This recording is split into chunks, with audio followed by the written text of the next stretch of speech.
Bismillahirrahmanirrahim. Assalamualaikum warahmatullahi wabarakatuh. Alhamdulillahirrahmanirrahim. Allahumma sholli wa sallim ala Sayyidina Muhammad wa ala ali Sayyidina Muhammad. Hai, apa kabar anak-anak? Semoga dalam keadaan sehat ya, dalam keadaan perlindungan Allah Subhanahu wa taala.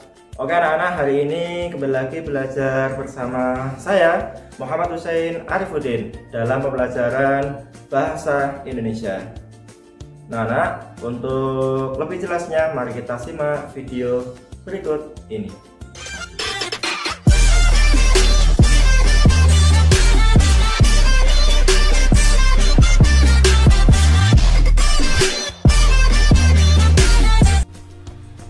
Anak-anak, hari ini kita akan belajar terkait struktur dan kaidah kebahasaan dalam teks laporan hasil observasi. Jadi diharapkan setelah kalian belajar tentang struktur dan kaidah kebahasaan dalam teks laporan hasil observasi, nanti kalian akan memahami apa saja sih struktur dan kaidah kebahasaan dalam teks laporan hasil observasi. Untuk mengawali kegiatan pembelajaran pada kali hari ini, mari kita awali dengan membaca basmalah bersama. Bismillahirrahmanirrahim. Semoga dengan baca basmalah tersebut ya, kita dapat rahmat berkah dari Allah Subhanahu wa taala. Semoga kalian nanti mempunyai ilmu yang bermanfaat dan berprestasi. Amin Allahumma amin. Adapun struktur teks laporan hasil observasi itu sendiri anak-anak, ini terbagi menjadi 3. Yang pertama adalah pernyataan umum, dan yang kedua itu deskripsi bagian, yang ketiga itu adalah deskripsi manfaat. Untuk pernyataan umum itu sendiri, ini berisi tentang gambaran umum terhadap sesuatu yang dibahas. Deskripsi bagian itu adalah bagian-bagian dari objek yang dilaporkan. Jadi deskripsi bagian di sini itu menjelaskan bagian-bagian dari pernyataan umum. Dan yang ketiga itu berisi tentang deskripsi manfaat. Nah, di sini itu menjelaskan dari manfaat objek yang dilaporkan. Nah, anak-anak, untuk mengetahui atau memahami dari ketiga struktur ini akan kami berikan sebuah contoh, bisa kalian lihat di layar monitor masing-masing. Ya, di situ saya sudah memberikan sebuah contoh bacaan, judulnya adalah sampah ya. Sampah. Di situ ada 5 paragraf, mari kita analisis secara bersama. Yang pertama, sampah merupakan sisa yang tidak memiliki nilai ekonomi. Nah, di sini menjadi pernyataan umum. Kenapa kok menjadi pernyataan umum? Karena di sini menjelaskan tentang sampah, jadi mendefinisikan tentang sampah. Pernyataan umum itu sendiri ya, ini terletak di paragraf awal. Nah, jadi pernyataan umum di sini adalah berisi tentang gambaran umum terhadap objek yang akan dibahas. Nah, untuk yang kedua, sampah dibagi menjadi 2 jenis, yaitu sampah organik dan sampah anorganik. Sampah organik dan anorganik. Sungai merupakan aliran sungai yang mengalir dari hilir ke hulu. Jadi di sini merupakan dari deskripsi bagian. Bagian dari apa? Bagian dari jenis-jenis sampah ya, karena tadi pernyataan umumnya menjelaskan tentang sampah, deskripsi bagiannya ini yaitu pembagian sampah ini. Terus kita lihat di paragraf yang ketiga, sampah anorganik adalah sampah yang sulit diuraikan. Nah, di sini juga mendeskripsikan bagian-bagian dari sampah, yaitu masih mendeskripsikan sampah anorganik. Yang keempat, deskripsi bagian. Sampah organik adalah sampah yang dapat diuraikan lagi dan mudah membusuk. Nah, ini juga termasuk deskripsi bagian. Kenapa anak-anak? Karena di sini menjelaskan tentang pembagian sampah. Dan yang terakhir, deskripsi manfaat ya, baik sampah organik maupun anorganik sesungguhnya sangat bermanfaat bagi kehidupan manusia. Nah, di sini berisi tentang deskripsi manfaat. Karena apa? Karena di paragraf yang terakhir di sini ya ada kata-kata sesungguhnya sangat bermanfaat. Jadi manfaat sampah baik sampah organik maupun anorganik. Dari sini dulu anak-anak ya, jelas ya. Jadi sekali lagi struktur dalam teks laporan hasil observasi untuk yang pertama sekali lagi adalah pernyataan umum, yang kedua adalah deskripsi bagian, dan yang terakhir itu adalah deskripsi manfaat. Ya, sekali lagi pernyataan umum, deskripsi bagian, dan deskripsi manfaat. Untuk selanjutnya, nah terkait tentang kaidah kebahasaan dalam teks laporan hasil observasi itu sendiri, ada beberapa hal yang akan kalian kuasai. Yang pertama adalah frasa verba, frasa nomina, dan afiksasi. Dan yang kedua itu ada kalimat definisi dan deskripsi. Dan yang ketiga itu adalah kalimat simpleks dan kompleks. Nah, anak-anak akan kami terangkan ya apa sih yang dimaksud dengan frasa, verba, nomina, afiksasi sampai di kalimat simpleks dan kalimat kompleks. Tapi sebelumnya kalian harus mengetahui ya apa sih itu frasa, verba, dan nomina itu sendiri ya, sebelum kalian mempelajari frasa, verba, frasa, nomina. Ini frasa dari pengertiannya. Jadi frasa itu adalah gabungan kata yang bersifat non predikatif, jadi tidak punya predikat. Yang namanya aja gabungan berarti lebih dari satu kata, bisa 2 atau 3 kata ya, seperti itu. Contoh ya, pejabat itu, pejabat satu kata, itu satu kata. Nah, ini dinamakan satu frasa ya. Yang kedua, contoh yang lain, pernah mengatakan, pernah satu kata, mengatakan satu kata. Nah, ini dinamakan frasa. Nah, ini ya sekali lagi, frasa itu intinya adalah gabungan kata yang sifatnya non predikatif, jadi tidak punya predikat. Ini verba itu adalah kata kerja. Jadi verba itu kata kerja atau menunjukkan suatu tindakan seseorang. Nah, penandanya anak-anak, jadi penandanya itu ada imbuhan me, ber, per, ter, di, kan, terkan, dan di. Nah, ini verba ya. Contoh, membaca, menulis ya, bermain, dan sebagainya. Nomina itu adalah kata benda, jadi penunjuk kata benda. Nomina, benda. Nah, ini kata kuncinya apa, Pak? Ini pen, ada imbuhan pen, pe, per, ke, isme, wan, sasi, penan ya, kean, dan sebagainya. Contoh, pelaut, penyapu, wartawan. Nah, di sini adalah kata-kata nomina. Untuk frasa nomina dan frasa verba itu sendiri bisa kalian lihat ya anak-anak. Jadi setelah kalian belajar apa sih itu frasa, apa sih itu nomina, dan apa sih itu verba. Nah, pada slide yang kalian lihat ya, kita sudah melihat pembelajaran tentang frasa nomina dan frasa verba. Frasa nomina jadi kelompok kata benda ya. Jadi ketika frasa tadi adalah gabungan dua kata atau lebih yang sifatnya non predikatif, ketika ini ditambah dengan nomina berarti yang menyebutkan kata benda. Saya akan berikan sebuah contoh di sini ya. Wayang. Nah, wayang di sini adalah kata benda atau nomina. Wayang itu nomina atau kata benda ya, sifatnya yang dibendakan. Kalau diubah dengan atau mungkin diganti dengan frasa nomina ya, contoh wayang kulit ya, ini frasa nomina karena ini gabungan dari dua kata ya, frasa nomina. Jadi wayang kulit satu kata ini bentuk satu frasa. Frasa apa? Frasa nomina. Para wali songo. Nah, ini ya, ini juga membentuk satu frasa. Frasa apa? Frasa nomina. Seni pertunjukan, ini frasa nomina. Terus selanjutnya yang frasa verba ya. Tadi kalau frasa nomina itu menunjukkan kebendaan, yang selanjutnya adalah frasa verba.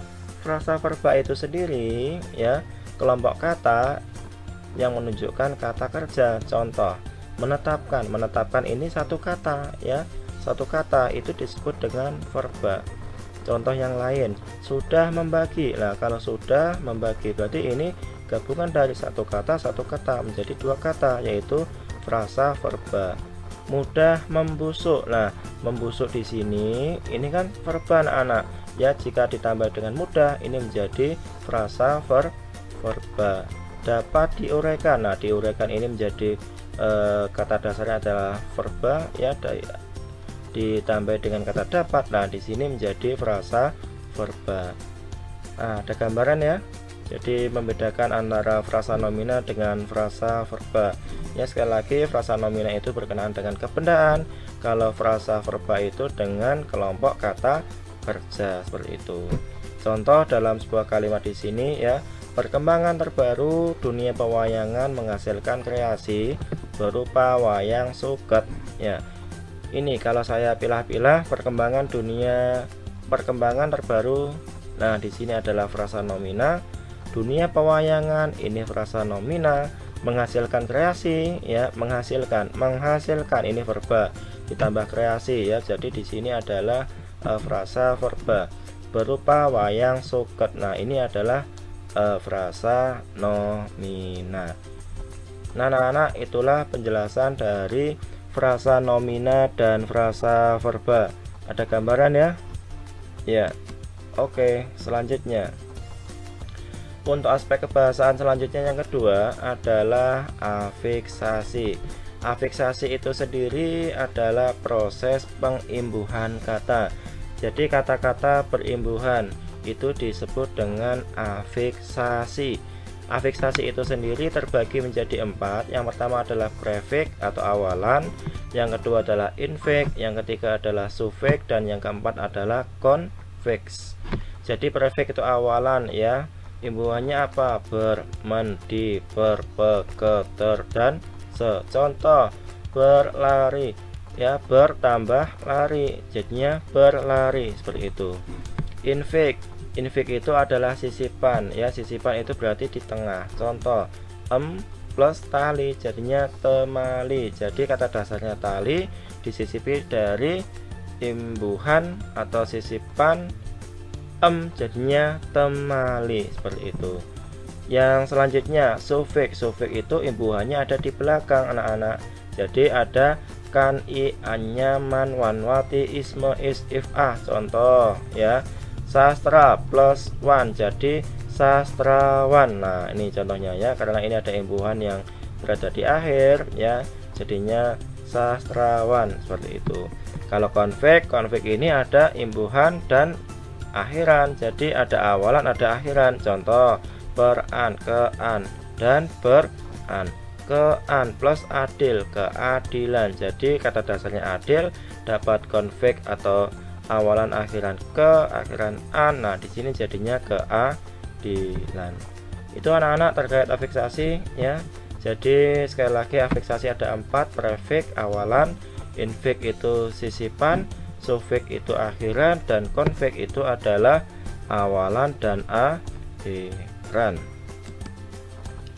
Terus selanjutnya saya akan berikan sebuah contoh ya, agar kalian bisa memahami terkait dari afiksasi itu sendiri. Untuk yang pertama adalah bangun ya, kata dasar bangun. Bangun di sini jenisnya adalah verba ya, bangun. Bangun itu verba. Verba itu kata kerja. Ya, kalau diberi menjadi imbuhan apa? Membangun bisa, dibangunkan bisa, terbangun bisa. Apalagi ayo? Membangun bangunkan ya, dibangun bangunkan ya, bisa ya, seperti itu. Kalau diubah menjadi nomina anak-anak ya, ingat ya tadi sudah ada ciri-ciri dari nomina itu apa saja ya, seperti itu. Kalau diubah menjadi nomina bangun, kalau diubah menjadi nomina adalah bangunan. pembangunan. Nah, ini di sini adalah kata nomina, seperti itu. Jadi nanti kalau ada sebuah soal, ada kata dasar apa diubah menjadi verba atau nomina, kalian harus bisa. Oke, selanjutnya kata yang kedua, ya, kata itu adalah jenisnya nomina. Kalau diubah menjadi verba gimana? Berkata, mengatakan, dikatakan, ya, seperti ini. Dikata-katakan, mengata-katakan, ya, berkata. Nah, ini ya, ini. Terus kalau diubah nominal menjadi gimana? Perkataan. Nah, contohnya seperti itu. Terus selanjutnya cantik, ya, cantik itu adjektiva. Ya, kalau diubah menjadi verba, mencantikkan, dicantikkan. Nih, kalau diubah menjadi nomina, kecantikan, seperti itu. 4. Ganti, ya. Ganti itu kata dasarnya jenisnya verba. Ya, kalau diubah menjadi proses perimbuhan, berganti, mengganti, diganti. Kalau diubah menjadi nomina, pengganti. Nah, jelas ya. Oke. Nah, anak-anak, setelah kalian mempelajari afiksasi, kita akan pelajari kalimat definisi dan deskripsi. Kalimat definisi itu adalah kalimat penjelasan suatu arti. Jadi yang namanya aja definisi, ya. Definisi itu ada penanda, adalah, ialah, yakni, merupakan, dan yaitu, ya. Intinya anak-anak, jika kalian nanti menemukan sebuah kalimat ditandai dengan salah satu dari konjungsi ini, adalah, ialah, yakni, merupakan, dan yaitu, ini menjadi kalimat definisi. Contoh, wayang adalah seni pertunjukan yang telah ditetapkan sebagai warisan budaya asli Indonesia. Nah, di sini kenapa kok disebut dengan kalimat definisi? Karena di sini ada penandanya adalah. Nih, ya. Sekali lagi, definisi itu adalah penandanya ya adalah, ialah, yakni, merupakan, dan yaitu. Nah, kebalikannya dengan deskripsi anak-anak. Jika deskripsi itu adalah penjelasan, penggambaran, perincian suatu objek. Jadi di sini hanya penggambaran dari objek itu sendiri. Nah, cara penandanya gampang gimana, Bapak? Jadi penanda yang gampang adalah ketika ada sebuah kalimat tidak ada penanda kalimat definisi, jelas ya. Jadi di sini wayang topeng dimainkan oleh orang yang menggunakan topeng, jelas ya. Di sini tidak ada kata adalah, ialah, yakni, merupakan, dan yaitu. Jadi di sini ketika ada kalimat tanpa adanya penghubung konjungsi yang menyatakan kalimat definisi, itu disebut dengan kalimat deskripsi. Yang kedua, tumbuhan di Taman Nasional ini sebanyak 444 jenis. Nah, di sini pun juga disebut dengan kalimat deskripsi. Ya, karena apa? Karena tidak ada pendefinisian, ya. Jadi tidak ada adalah, ialah, yakni, merupakan, dan yaitu, tidak ada. Oke ya anak-anak, jadi definisi dan deskripsi ya bisa memahami ya. Jadi sekali lagi, kalau definisi penandanya apa saja kalian harus tahu. Kalau deskripsi tidak ada penanda dari definisi. Oke ya. Dan selanjutnya setelah kalian belajar di kalimat deskripsi dan kalimat definisi, kalian akan mempelajari kalimat simpleks dan kalimat kompleks. Kalimat simpleks, jadi kalimat simpleks itu sendiri adalah kalimat yang memiliki klausa tunggal ya. Jadi satu klausa. Ini gampangnya gini aja lah ya, tidak ada penanda dalam tidak ada konjungsi dalam kalimat tersebut. Contoh di sini, Amin makan bakso. Nah, ini satu klausa ya. Jadi Amin makan bakso. Di sini tidak ada penanda konjungsi. Tapi kalau kalimat kompleks ya, seperti ini, Amin makan bakso ketika pulang sekolah. Jadi di sini Amin makan bakso ketika pulang sekolah. Ini kenapa kok disebut dengan kalimat kompleks? Karena di sini ada penanda, yaitu adalah ketika. Nah, ketika di sini menjadi penanda bahwasanya itu kalimat kompleks ya. Jadi ketika kalimat kompleks itu cirinya adalah ada konjungsi.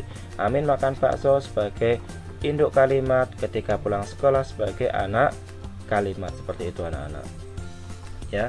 Jadi sekali lagi, simpleks dan kompleks pembedanya untuk lebih jelasnya adalah kalau simplex tidak ada konjungsi, kalau kompleks itu harus ada konjungsi.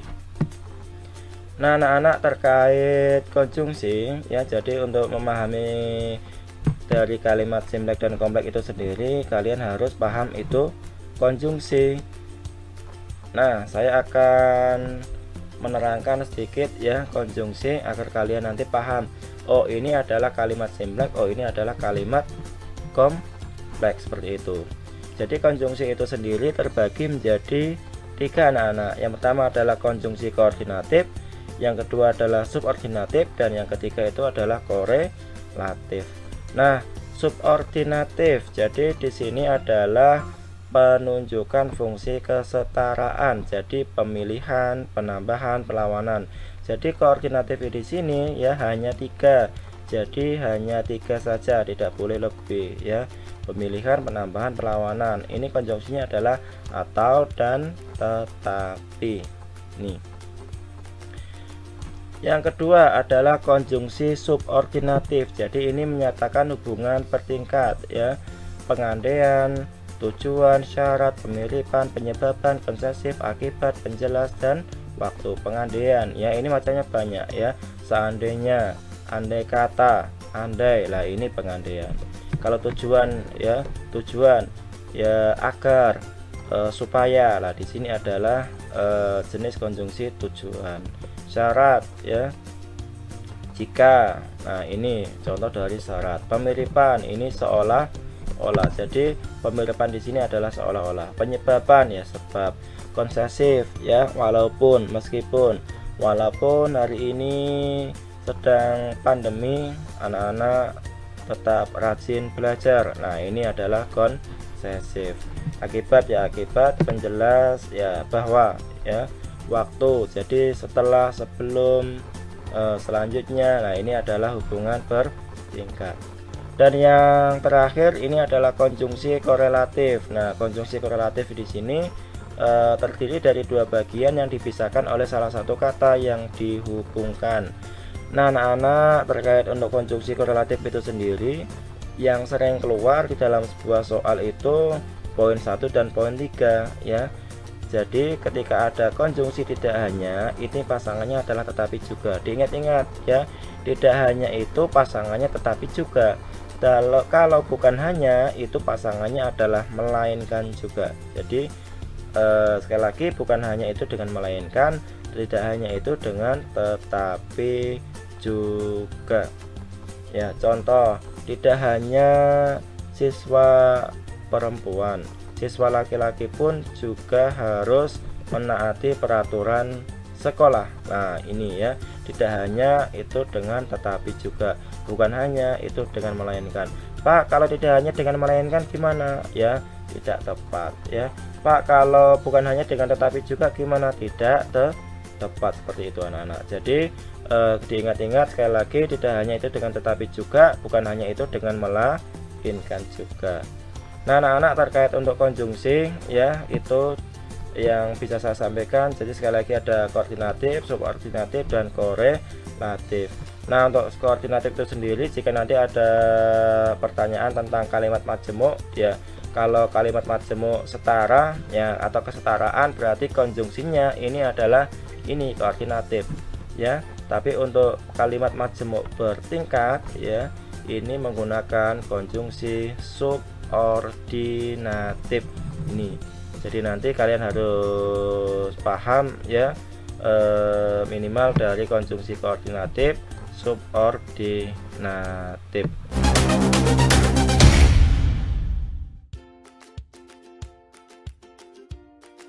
Demikianlah pembelajaran pada kali hari ini, semoga bermanfaat ya. Kalau ada hal-hal yang kurang jelas bisa ditanyakan pada saya. Nah, untuk menguji pemahaman kalian, silakan kalian mengerjakan latihan soal yang ada di UKBM atau di buku paket kalian. Nah, untuk menutup kegiatan pada kali hari ini, mari kita tutup dengan baca hamdalah bersama. Alhamdulillahirabbil alamin. Assalamualaikum warahmatullahi wabarakatuh.